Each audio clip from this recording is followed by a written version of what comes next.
frustrated for that logo on the side of your helmet and not the name on your back. Yes, sir. Because we know what it represents. It represents everybody here you see and everybody you can't that we've talked about. I'm here to strain with you, man. I swear to God, I'm here to strain with you. Let's go. Everything you got, strain with everything you got. Let's go. Bills on 3. 1, 2, 3. Bills.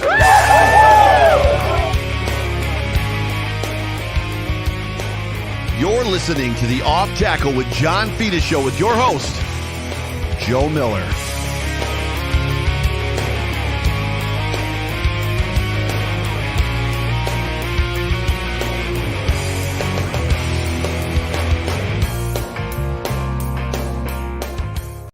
Well, good evening, everybody. Happy Victory Monday to you.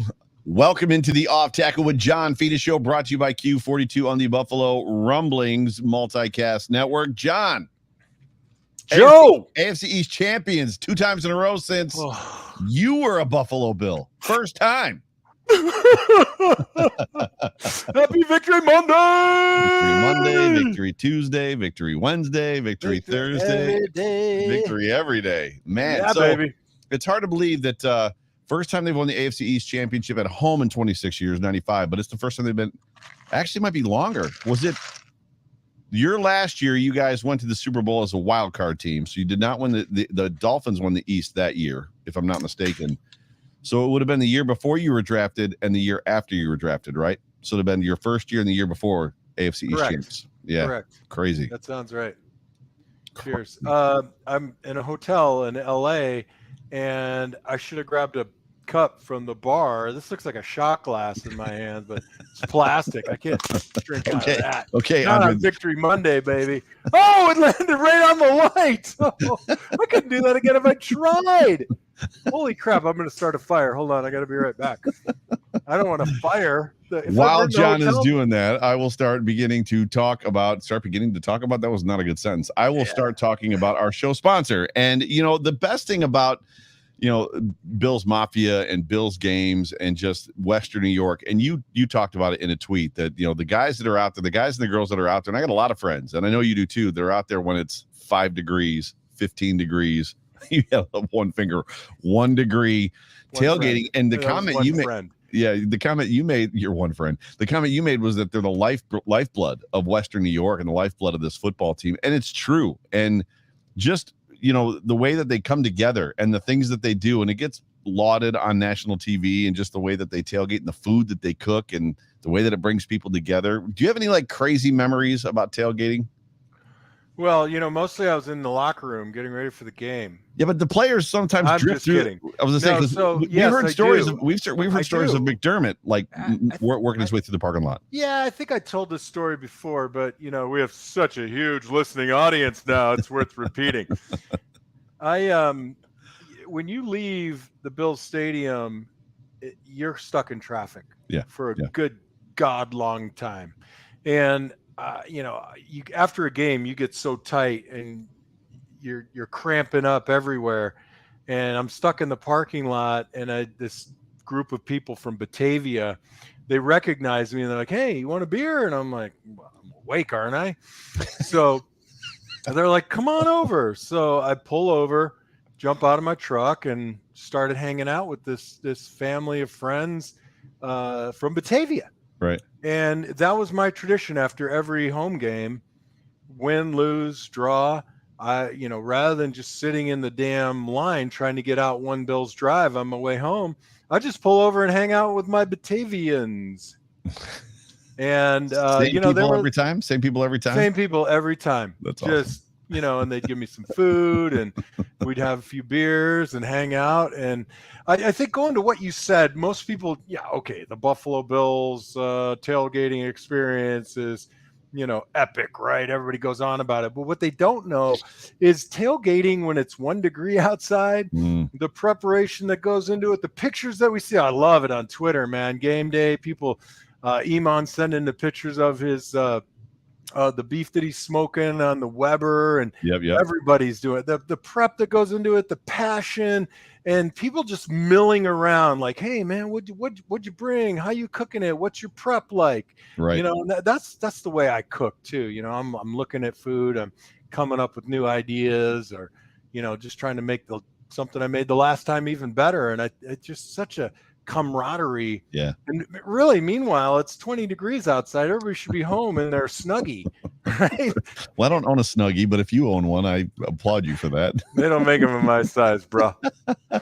Well, the cool thing is Q42 has been at every single home game this year, not only with Iman, but other tailgaters around the parking lot. It's been showcased, obviously, in Twitter and social media pictures around the country as well, from people eating at home and barbecuing at home.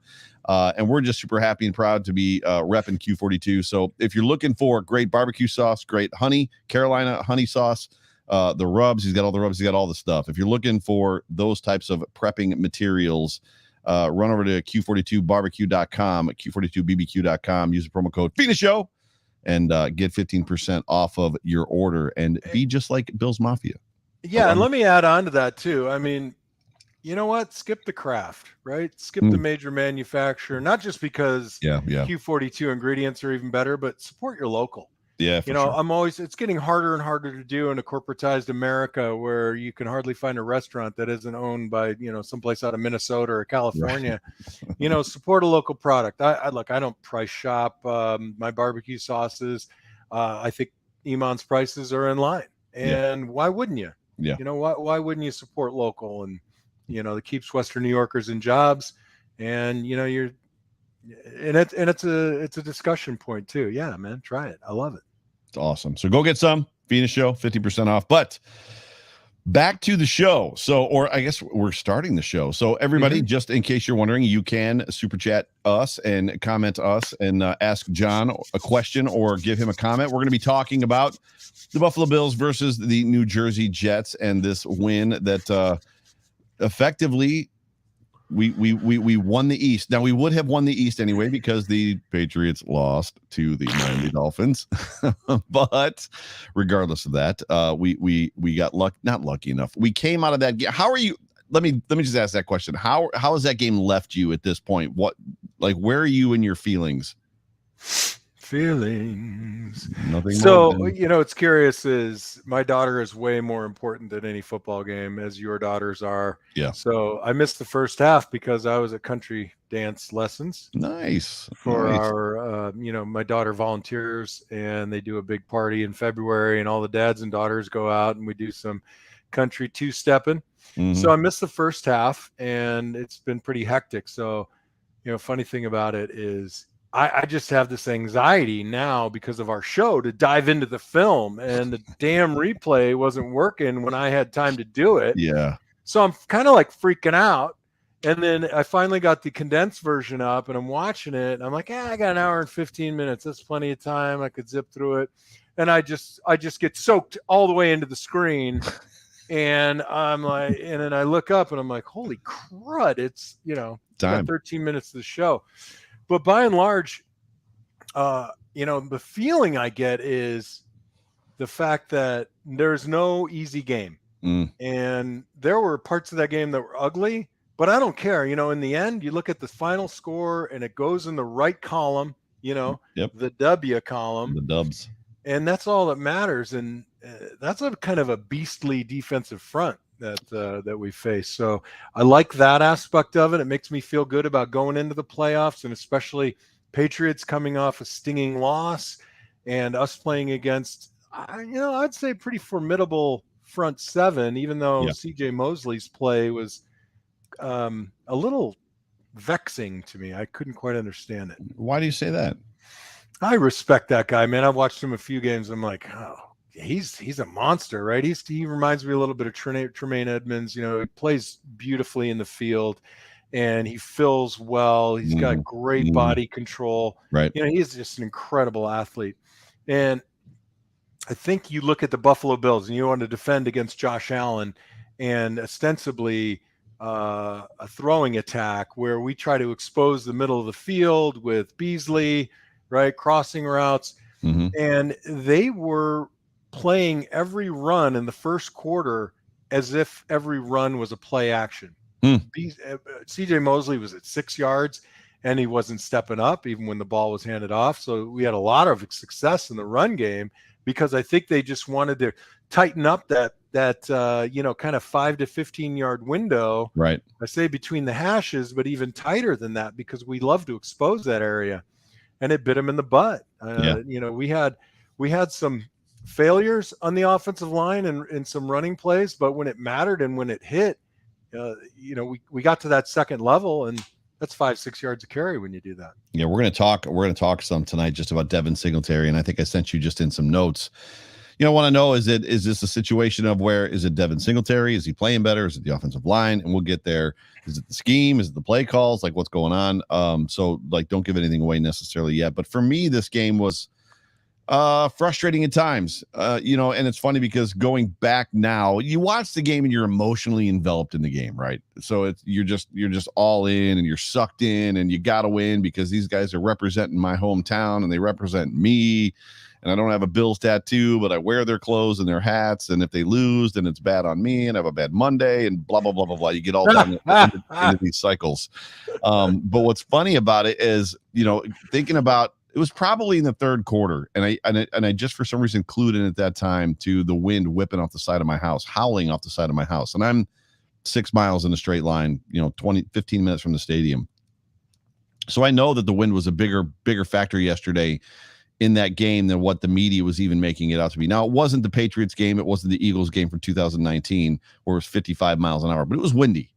And as I kind of processed through it, and I've got somewhere else I want to go with this too, as I processed through it, it was pretty obvious to me that the Bills were good in the first quarter when they had the wind. They drove the field twice, no problems. Second and third quarter, they were against the wind, had all kinds of trouble. And that's when the Jets, as bad as their offense was, did quote unquote something. They didn't do much of anything, but they did something. And then you flip it again for the fourth quarter, the Bills get the wind, and all of a sudden they can drive the field again, whereas the Jets couldn't. I wonder, and I have to think that the wind played far more of an issue in that game than what was let on. For me, the problem that I have with it is, why is Josh Allen dropping back and throwing the ball 45 times? 45 times in that football game when Devin Singletary in the first quarter was running the ball well. Why not just give the kid the football? Here you go, Devin. Take it. You talk about it all the time. 3 yards, 4 yards, 5 yards up the middle is better than an incomplete pass, 2 incomplete passes in a row. I mean, there was one point, I'm sure you saw the graphic where they had like Allen's 15 last throws and he'd only hit on 2 of them. It's like, at what point do you stop throwing the football with the wind or into the wind? But I don't know. Yeah, so I'll disagree with you a little bit. I think that, your kind of 7 to 14 yard throws are safe, but you got to be able to, you got to really suck them up on the play action. And it's got to be a quick dump. One thing we are lucky, I saw Zach Wilson make just like some of the most ridiculous non-reads, holds, scrambles, and then get thrown to the turf or thrown out of bounds when he could have done it 5 seconds earlier. Yeah. So we don't have that guy, which is good for us. It's hard to say. To me, I'm a ground and pound kind of guy. Right. So I think when and Dable's up in the booth, so maybe they'll be saying, "Hey, man, the wind's howling down here."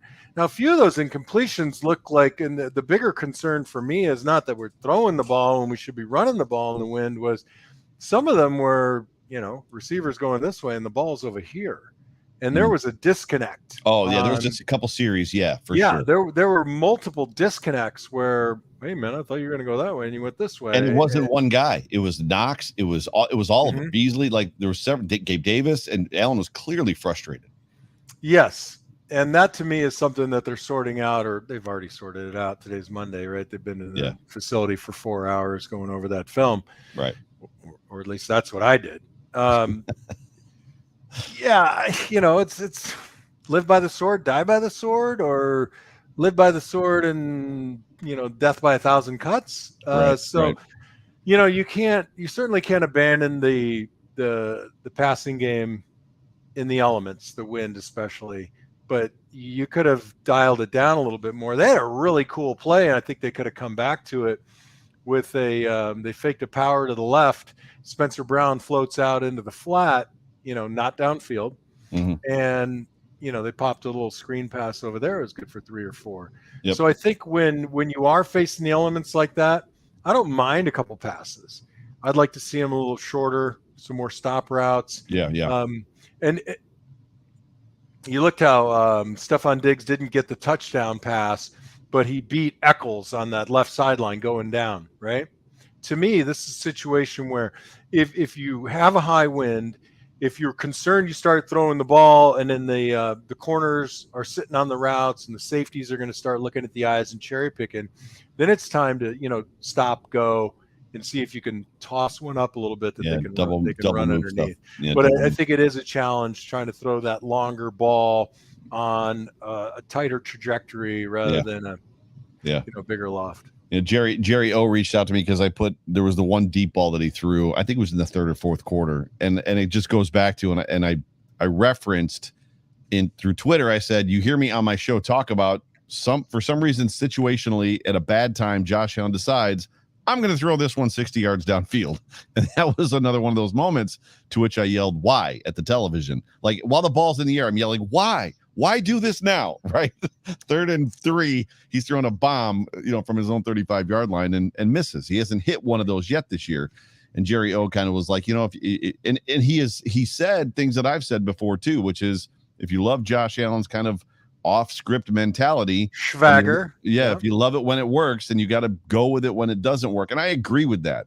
It just seems sometimes he uncorks one and then he doesn't hit on them. That's the hard part. If he hit on them once in a while, it'd be different, but he just uncorks one. And I don't know if he's trying to loosen the defense up. There might be something more strategic to it, strategery that I'm not necessarily and it's hard seeing. to know too, because we always look at the end result, which is the long pass, but right. That could have actually been the second or third read. Sure. And if they're covered underneath, you got to get rid of the ball. I'd rather have them get rid of the ball with a 50-50 shot at it than run around in circles like Zach Wilson and then throw it out of bounds after everybody's like exhausted, hands on their hips, dying because your quarterback's being a goofball. My bigger metaphysical and psychological question is when you yell at the TV, you don't hear voices come back, do you? Just the broadcasters. Well, you missed a super chat earlier, just so you know, because we have one now. I did. That's right, Triggs. That's right. Action Jackson, but before Action Jack, Triggs. Triggs. Sorry. So thank you for the super chat, Triggs. I apologize that I got caught up in John's beautiful eyes. I was totally just enamored and are crying. These eyes have seen a lot of love. Anyway. But they're never gonna see another love like Hedwig. First concert I ever went to was Burton Cummings from the Guess Who, a 12-year-old kid. My dad's favorite band was the Guess Who. Triggs asks the question, or he says, fourth quarter, Josh Allen showed up once again to finish the game. That's actually a very, very good point because this football team. Well, I'll take it. So you talked about first and fourth quarters we had the wind, right? Yep. I think about it like farming. You got to harvest when the wheat is ready, and when it's good. Here's what I want to ask. We as content creators that haven't played the game, and there's a slew of us. The majority of us are not you, content creator, who has played. The majority of us are talking out of our behinds. We constantly use phrases like, sustainability, or words like sustainability. So how I've won in the past is going to determine how I'm going to win in the future. We've seen the Bills this year a lot. Keep teams close, not on purpose, but for whatever reason, stay close to them 1, 2, 3 quarters. And then in the fourth quarter, put 3 possessions on them. And then everybody walks away. The stat mongers walk away going, well, the Bills won that game by 3 possessions. They lead the league in point differential. It's like, well, it's kind of an aberration because for 3 quarters of that game, they may have been losing or close. So is this sustainable? Well, it certainly is, especially in the playoffs, right? Because you're going against you could think about the games that they've won. This past game is a perfect example where you fight the struggle. Now, whether you conjured the beast yourself or it's an actual beast, either way, you've overcome it, right? So it's a good mental, you're probably better off winning every game that you win in a more rugged and tough fashion than if you won them all by 28. Now, as a player, I want to win them all by 28. And as a fan, like you, I want to win them all by 28. But it's just in the not first like quarter. that. I want to win them by 28 in the first quarter. I don't want to. I totally agree, man. I hate a close game. It gives me the agita. The sustainability part for me is just, it's one thing to win football games, play football, win football games, and then once in a while, you've got the horses to take a 3 possession lead in the fourth quarter. We can do this. Versus this is how we always do it. until the one time we don't. No, I understand. And I get your feeling, but finding a way to win is a good resource to have. Yeah. Rather than just waxing everyone. Yeah. So I'm with you. I Sure. would rather it be a little more beautiful, than it is. Yeah. But the reality is the one-on-one matchups are an SOB week in and week out. There are no slackers. I mean, every time you line up, every time you strap it up, that guy across from you is a beast. And if you don't think so, if you take a play off, if you mentally have a lapse, if you're not thinking about or planning your first step, your hand placement, watching the movement of the adjustments of the linebacker, this guy goes soft, the cornerback walks up, safety rolls. I mean, you can't overemphasize not just the physical tax that the game takes on you, but the mental tax. If you're absorbing everything and processing it like that, it's crazy. I had a airplane 2 moment there. Can snap just like that. I'm sorry. Like this and like that and like this. Action Jackson. Why don't we just sing the whole show? It's like, because that would be bad. You're a much better singer than I am, but I can pull out the baritone. I believe there were 0. Well, you got to say who it was first. So Action Jackson. Yeah, I did. I said that. You were listening. Now read the super chat. I believe there were 0 called Josh runs last game, which is a curious thing, right? Playoff time. I expect us to open it up and unleash the full power of our offense, which, if we're being honest, is lethal when Josh has the run threat. We will take all comers. Damn. I love it. This is a great comment from Action Jackson. And bro, thank you for the super chat. Yeah, so man, thanks. Do you ascribe to the notion or the belief that you were in the locker room? So I've seen it on Twitter a couple of times today. I think I even saw it on NFL Game Day or one of the NFL Now shows that were on this afternoon. Do you believe the notion that like the Bills, they were like trying to keep things close to the vest? They didn't want to put like stuff. They run a wildcat play, but meanwhile, people are like they're trying to like keep all their like stuff close to the vest so to not give the page or whoever they're going to play like any ammunition. Do you believe in that? Is that why there was no like call? No, I guess I would believe in that if we were a very vanilla offense. But we have tried and done a lot of an incredibly creative stuff. I don't know if you went back and counted, but Sweeney was on the field quite a bit in the first quarter. We ran a lot of heavy. Yeah. And we don't run a lot of heavy. Now, right. Is that because of defensive ends? We're concerned about knocks, one-on-one up and with the defensive ends. Is that why Josh didn't have a lot of called runs? Because that front four and Mosley, who, disappointed me a little bit in the game, I don't want to send my guy into those guys. I don't see where they're soft anywhere. So Action Jackson, that could be a smart look for Dable. Hey, this is not the group we want to send the big guy into, even though by and large he hits most of his runs off tackle. It just could have been a little bit, we'll shake it up. We saw a little bit of screen game. Good screen game. Good screen game. It's funny because me, or maybe you don't. I will watch a play. I watched that screen to Devin Singletary on the left side. I think I ran it 12 times. And that's my problem is I only got there like a quarter of the game because I get sucked into a play and I watch the play twice, try to figure out what's the goal here. And then I go back and I watch each offensive lineman. I watch the defense, who's dropping, who's pressuring, are there games up front? And truly, all of us content creators should behave that way if we want to understand the game a little bit more than platitudes, which platitudes are okay. They're entertaining. They sell tickets, to podcasts. You buy tickets? Negative. So going back to what Action Jackson said, I think it's going to be on a per game performance, per defense performance. It's nice to say, all right, well, are the New England Patriots going to say, well, Josh isn't going to run this game? Yeah.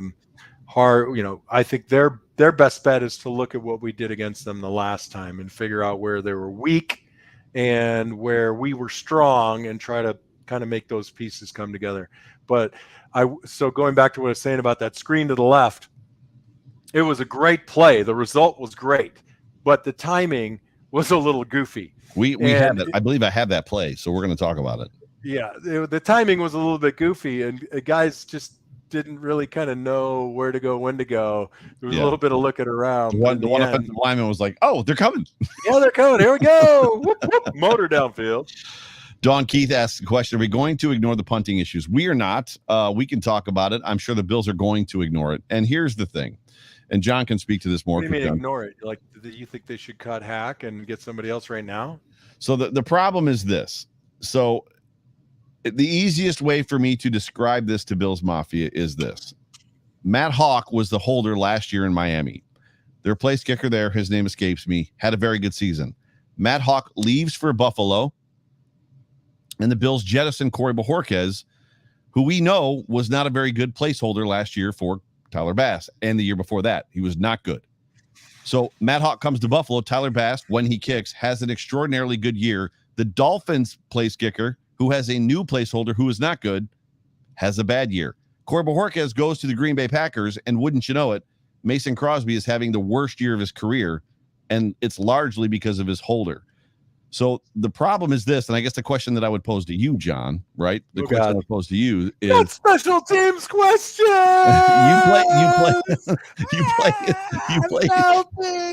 You played them.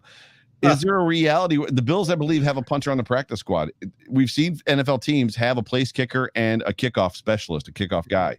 Is there a world where Matt Hawk stays on this team through the playoffs to hold and they bring in a different punter? I don't know. I don't pay attention to that cap space cut thing.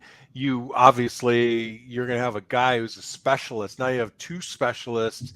Somebody else is not going to make the 53-man roster for game day or 55. You can't kick a 20-yard punt from your own, backed up in your own. All right. Okay. Against the Chiefs. Against the Chiefs. If you do that against the Chiefs are scoring a touchdown every time. Okay. So look, who is our super chatter? I want to address her by name. It wasn't a super chat. It was just a comment. It was Don Keith. No. Oh, is it Don? Oh, yeah, okay. It was Don right here. All right. Well, then I won't. No, I'm just kidding. So Don, here's what I'll say to you. So he hasn't been great all season, but he hasn't been this bad. All right. You ever heard the expression "wake up call, hit rock bottom"? I mean, I don't expect he's going to drop a snap again. Obviously, I want the snap rate here as a punter. It was a little left. It was a little to his left. It was a little bit to the left. Yes. Catchable ball. Yes. I am guessing, and I've never coached any punter or holder for that matter, is job first, catch the ball. Right. So I actually only saw that one, which we ended up kicking. It was awesome. I mean, put up a tent. Barton and Bailey, right? Right. So, I mean, how do you want to address it? I don't agree with you. I don't think you bring in somebody to punt right now. I think, he's been serviceable mostly. Right. And it's not something you want to do right now. I think it's unsettling in some ways. And I think this kind of thing, you kind of bring him in and you do the Joe Miller dude. And I think it works itself out. Yeah, and Action Jackson has another super chat for us. Thank you, bro, for being a part of the show. Appreciate you. Yeah, man. I'll let the Young Bucks nitpick every flaw. Yeah, correct. It could be a woman. Every flaw in the Bills' performance against the Jets. As a fan that grew up in the early 90s and then experienced a long drought, I'll just take the W's and shut up. He's not wrong. I'll let the Young Bucks nitpick. Who the Young Bucks? Content creators? Just the guy. No, the guys on Twitter that are like complaining because we did win 55-0 or something. Wait, what's Twitter? Here on the Twitter box. The Twitter box. Hey, man, Action Jackson, I have to say, I kind of agree with you. And look, you can nitpick every victory. You can nitpick every loss. Yeah. And, some people, the beauty and the disgust of social media is we all have a voice, right? Yep. And, sometimes you need that filter, of which I have none. Think about what you're going to tweet first. Are you just going for shock value? To me, it's just kind of, and you're right. Action. It's in the win column. It doesn't matter how you got there as long as, and this is the part where I think that not all fan base, but some fan base, some people think like, and you hate it because we're going to look at the film, we're going to make corrections, but that's what you do, right? So even in a victory, they're going to go in and if I'm coaching the offensive line, I mean, I'm coaching Spencer Brown hard right now. Right. I'm coaching him hard, and I'm looking at footwork, and I'm talking to Morse a little bit about a hand placement on a block back that I saw, and I'm talking to Dion about getting that right foot off the ground a little bit better. So, they're not like, it's not all beers and pizza today. Sure. They go to work, and even in a victory, I've walked in the locker room and having played pretty well, but there's one play that I can't get out of my head, and I got to go reconcile it somehow. Yeah. Wilkes 26519 says, "Hey, John Fina and Joe Miller, I love you both. Your number one fan right here, XOXO Bills Mafia girl. So you got her totally snowed. You don't realize, like, just kidding. John is a sweet man. So here's a question. This was great. Did you see the Buffalo Bills media department's little thing that they did after the East was won last night with Steve so Tasker? Cool. Yeah. So cool. He wants to know why you weren't invited. You would have been a great bartender. It would have been amazing. That would have been good, right? That would have been good. I live pretty far away, and they probably have to fly me in for that. So I don't know. I mean, saving up for a new stadium, the round trip tickets right now are like $664. Woof. And then you got to put me up in a hotel.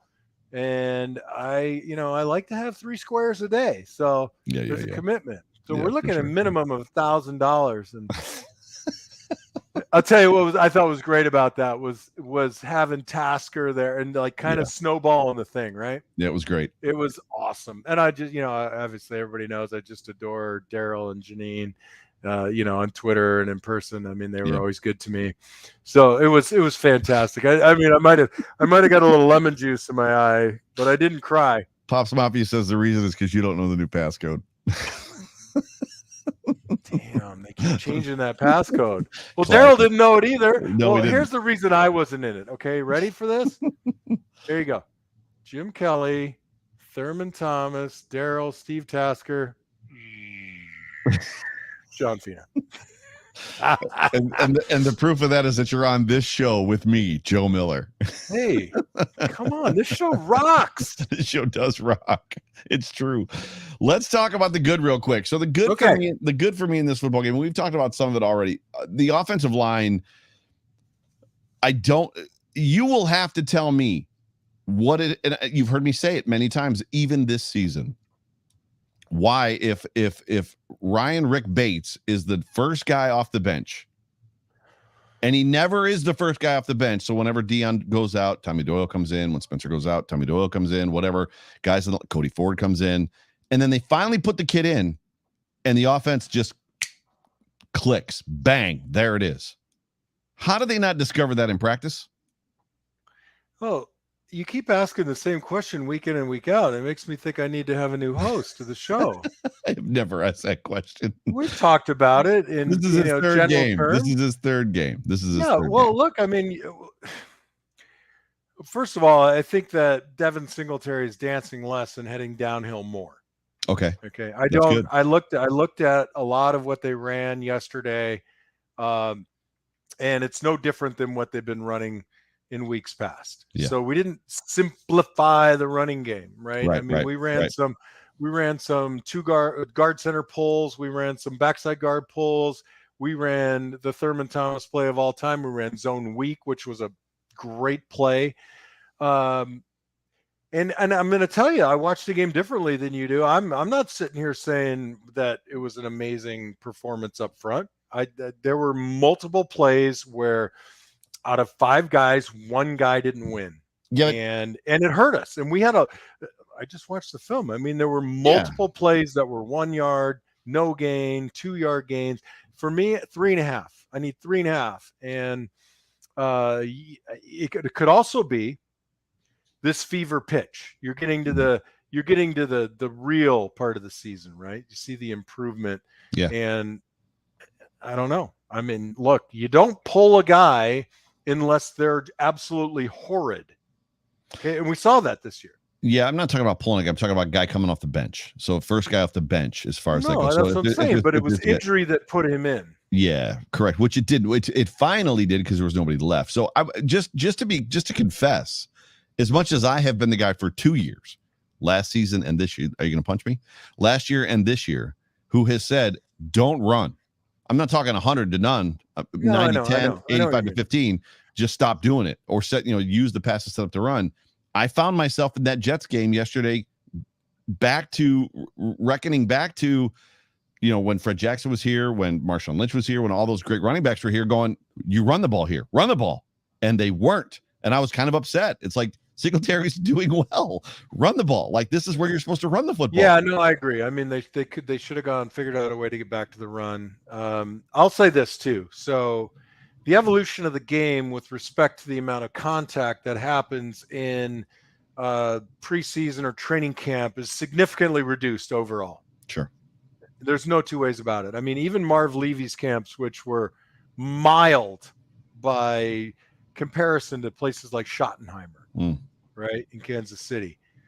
I wonder if, and you say this all the time, how do you not discover the guy in practice?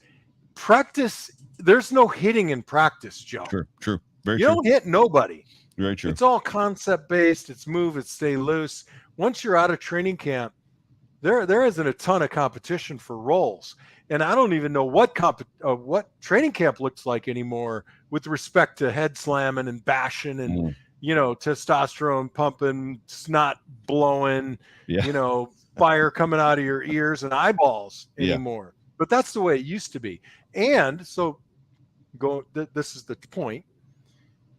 It's hard to make a substitution evaluation given the type of competition you see in training camp. Super good.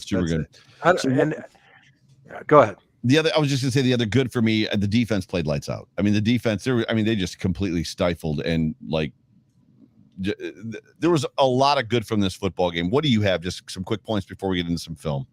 Yeah. So, the first thing that stood out to me when I always watch the trenches, and look, the Jets up front are nasty. That's a big physical group.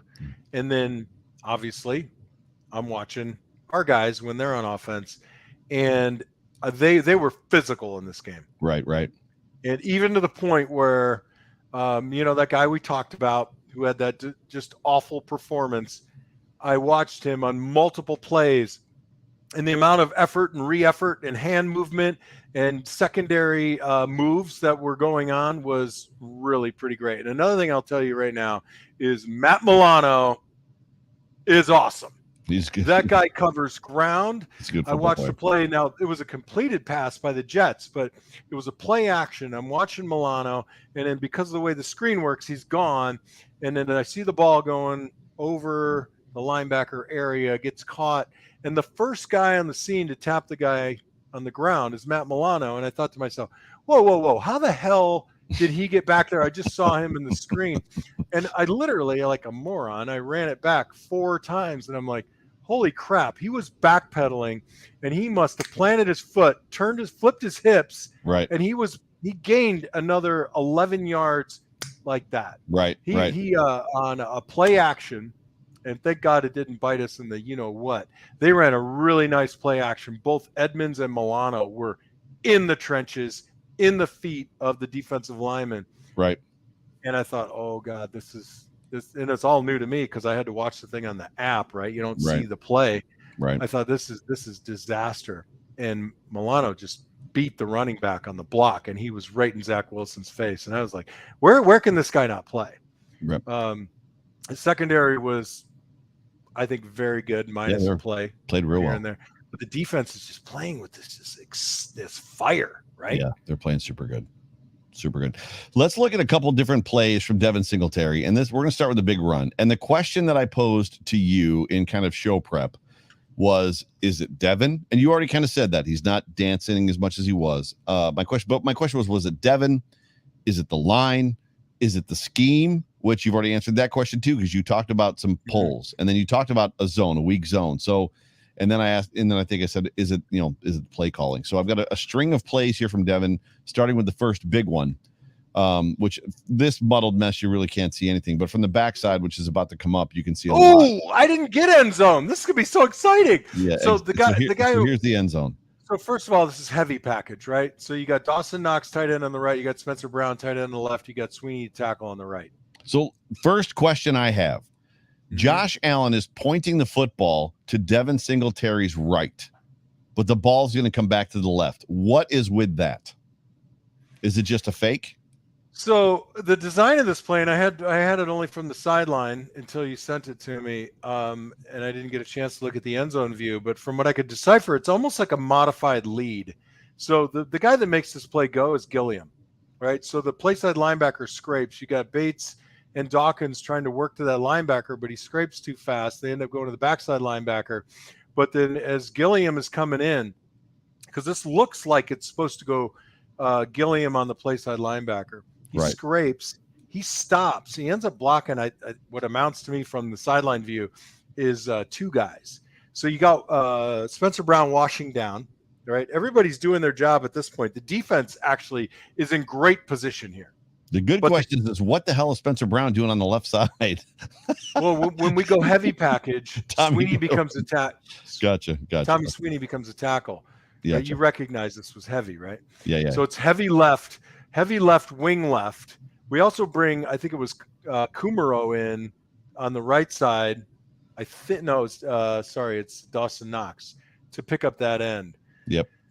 But the play is made by Reggie Gilliam, right? So watch the linebacker scrape. He turns back. Yep. Turns back and nails him. Yep. And then he gets squeaks through. And then the linebacker just overruns it. But okay, so your original question is, this is run as a read, right?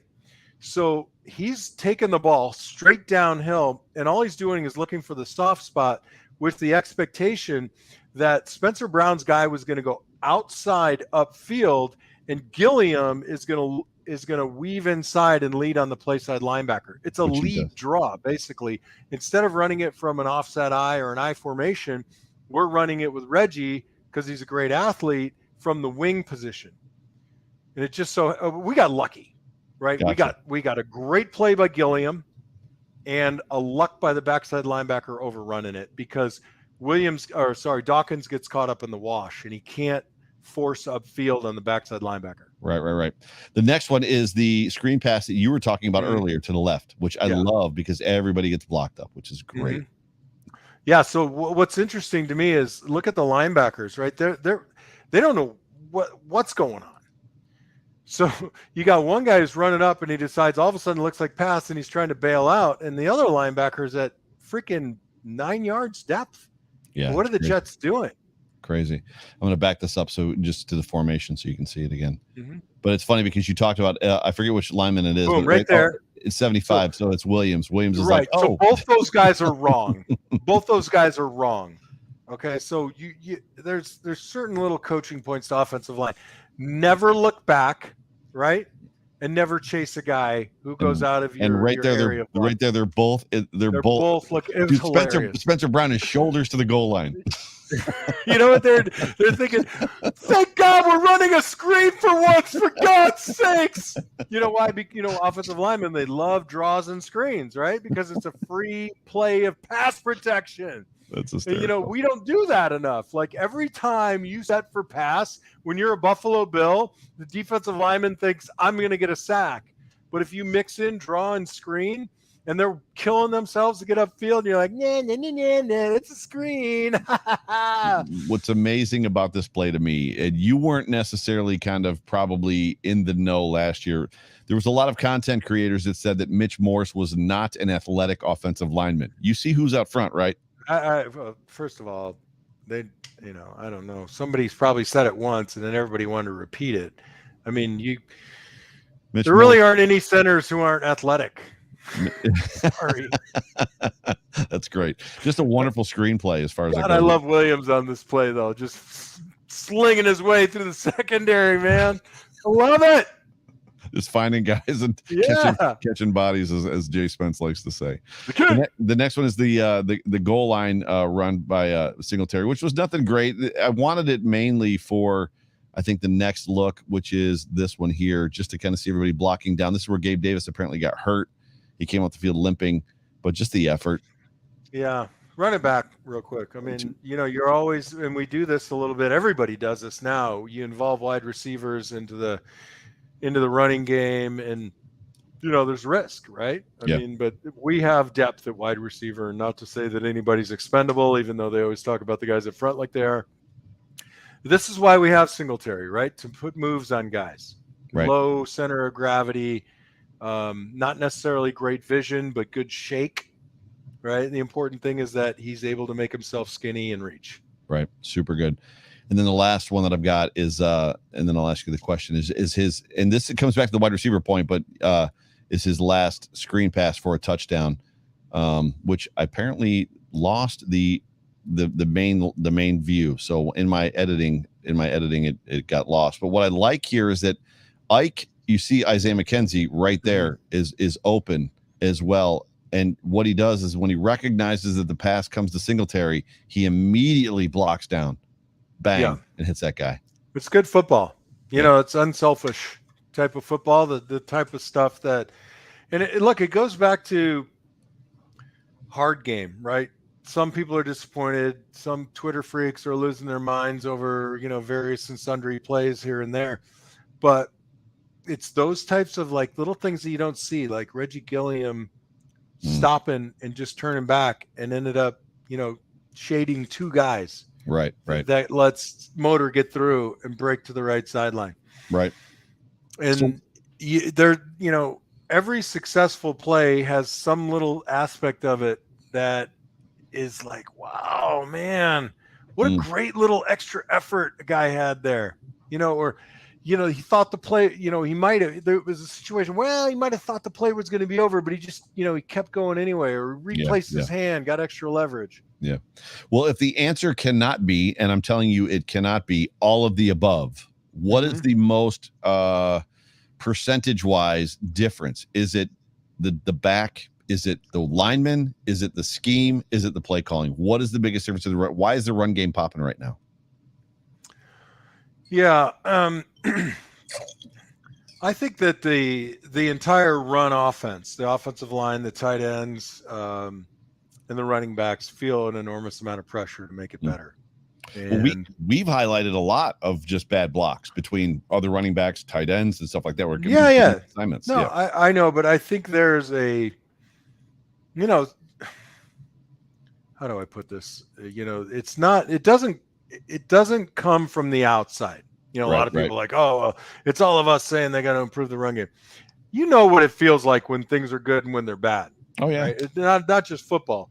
And there's an aching inside you when you're a running back and you're an offensive lineman, and it's not going well. Like, man, we got to fix this. Right. And sadly, you don't always fix it like that.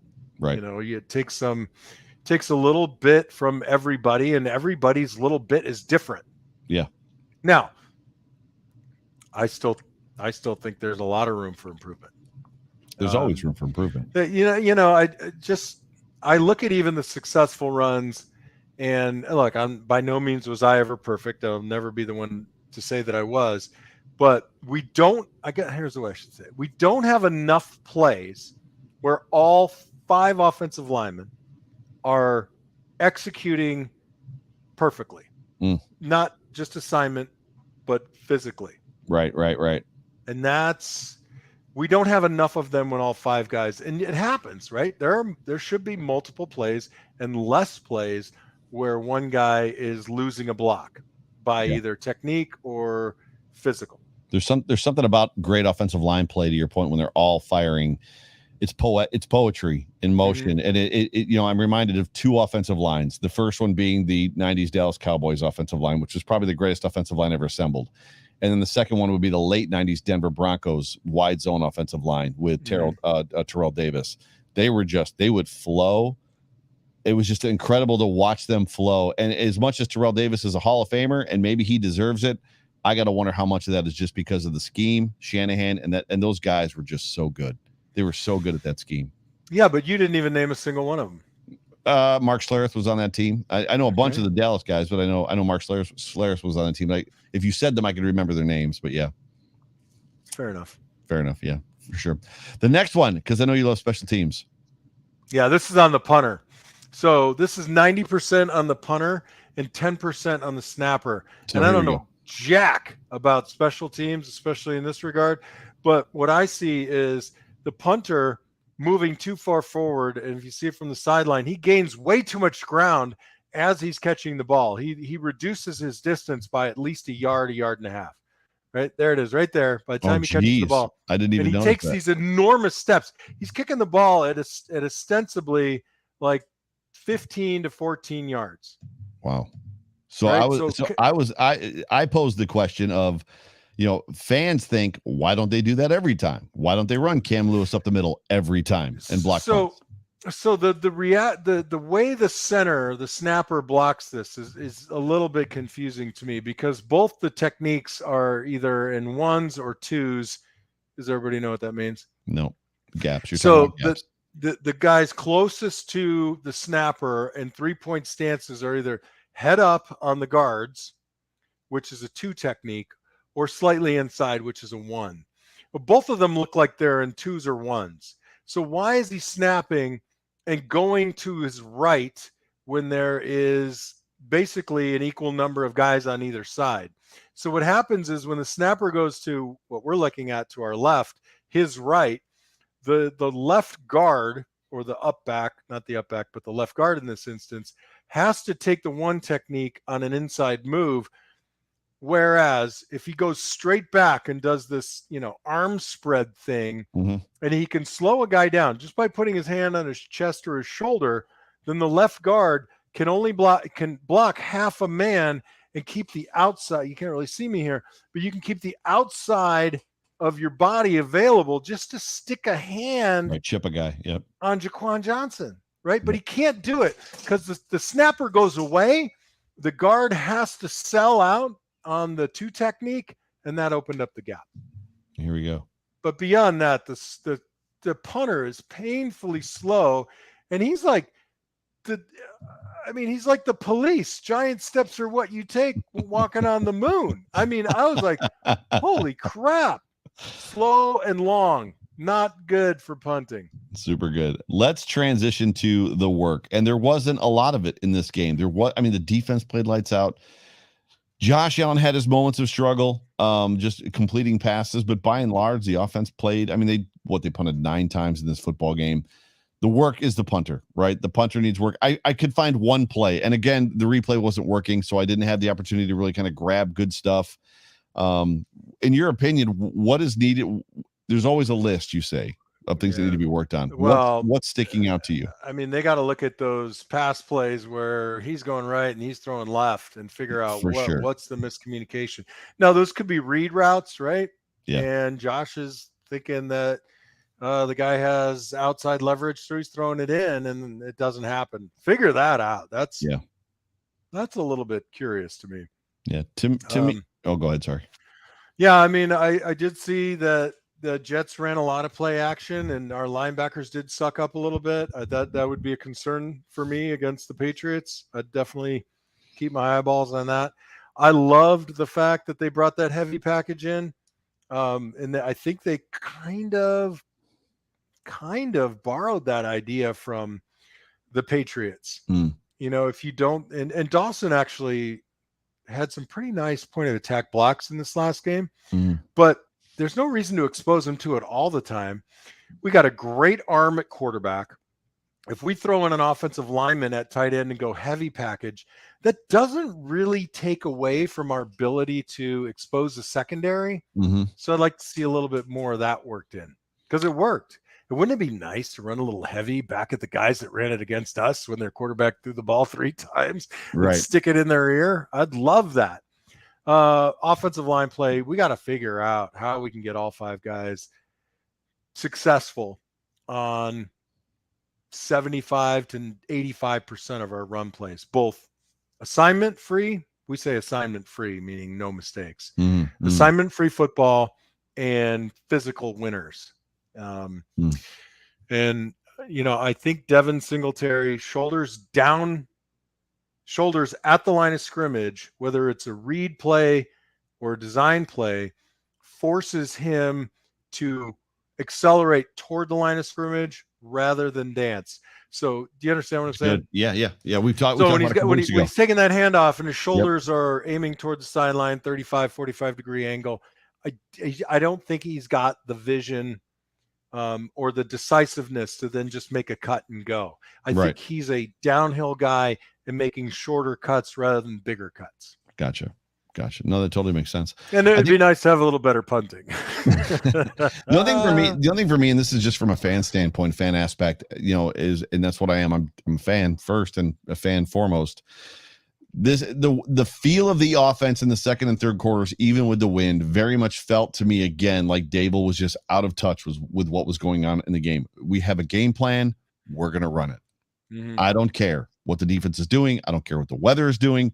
I don't care how Josh is playing. I don't care how the offense. And as much as you hear them say things like, we're going to feed the hot hand, we're going to go with what works, Josh saying, if I don't like a play, I'm not going to run it type stuff. You hear this stuff, but then you also hear them say things as well that we never once considered moving out of that formation or out of that personnel grouping. They last night, they stayed in I think that I can't remember what package it was. They stayed in a certain personnel package most of the night when it wasn't working.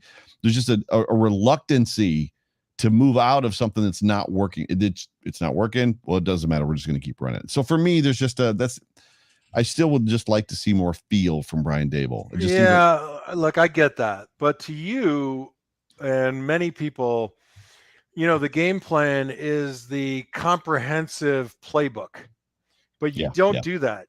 You dial it down. So when you talk about adjustments, when we talk about adjustments as players and coaches, we don't go beyond too far beyond what we have prepped for that week. Sure. Gotcha. Because you can't practice everything. Right. And you're dictating what you're going to program for the week based on the film that you've chosen to break down for that particular game. Like when they're game planning for the Patriots this week, they don't watch 17 games. Mm-mm. They pick 3 to 4 games against teams with the most, I guess, the offense that's most like ours.